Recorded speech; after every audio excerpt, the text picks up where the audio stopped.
Coffee పంపించు. Ramya daddy coffee ఇచ్చేద్దురా. Coffee అంటే ఇచ్చిరాపు. Daddy coffee daddy. అక్కడ పెట్టు. అమ్మేం చేస్తుంది? కిచెన్లో ఏదో పని ఉంటే చేసుకుంటుంది డాడీ. ఈరోజు మీ రిజల్ట్ వస్తాయంట కదా, చూసుకున్నావా? అవును డాడీ, ఈరోజు రిజల్ట్స్ వస్తాయి. మా ఫ్రెండ్కి ఫోన్ చేసి కనుక్కుంటాను. సరే సరే కనుక్కో.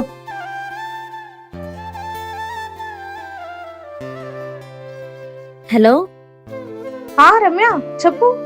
ఈరోజు రిజల్ట్స్ వచ్చాయండి కదా, చూసుకున్నావా? నేను పాస్. నాది ఒకసారి రిజల్ట్ చూడవే. నీదా? నీ హాల్ టికెట్ నెంబరా? చూస్తాను, ఒక్క నిమిషం లైన్ లో ఉండు. నీది అబ్బా రమ్య, ఎన్ని సబ్జెక్టులు పోయాయి నీది? అవునా, 2 సబ్జెక్ట్స్ ఫెయిలా? అవునే, ఫెయిల్ అయ్యా. సరే నేను తర్వాత చేస్తా. సరే ఉంటా.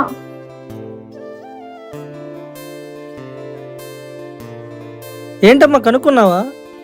కనుక్కున్నా డాడీ. డాడీ అన్నీ పాస్ అయిపోయాను.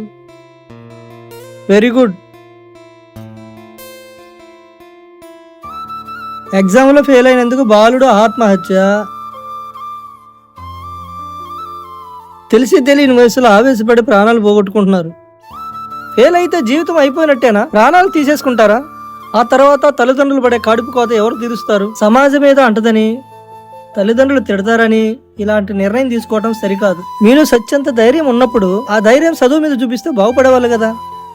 తల్లిదండ్రులు వాడి భవిష్యత్తు నాశనం అయిపోకూడదని తిడతారే గాని వాడి మీద కక్ష ఉండి కాదు కదా.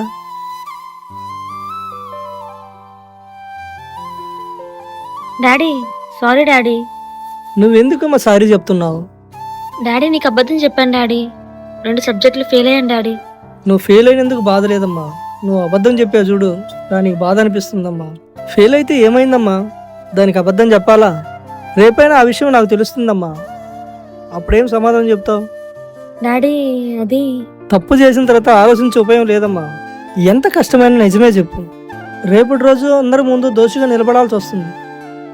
తల్లిదండ్రులుగా మీ గురించి మేము ఆలోచిస్తున్నప్పుడు మీరు కూడా ఆలోచించాలమ్మా. డాడీ ఇలాంటి తప్పు ఎప్పుడు చేయండి డాడీ. మీరు చెప్పినట్టే వింటాను. ఎంత కష్టం వచ్చినా కానీ అబద్ధం చెప్పను. ఈ షార్ట్ చూసిన తర్వాత మీ ఒపీనియన్ ఏంటో మర్చిపోకుండా కామెంట్ సెక్షన్ లో కామెంట్ చేయండి. అలాగే నచ్చితే లైక్ చేసి సబ్స్క్రైబ్ చేసుకోండి.